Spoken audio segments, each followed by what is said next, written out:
BMW X5 4.4i Series XE53. We have two codes, P0491 and P0492, secondary air injection system, insufficient flow, bank 1, also insufficient flow on bank 2. With the engine running, a lot of noise coming from the pump. That noise went away already.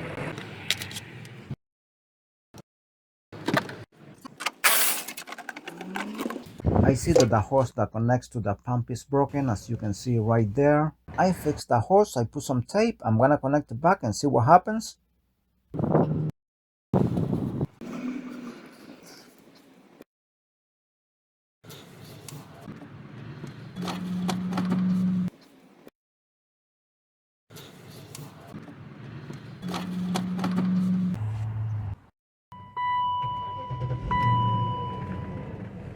Let's see.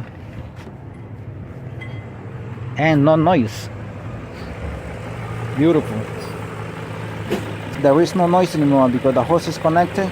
It's not making the noise anymore. The hose is that one right there. It is there. Thanks for watching.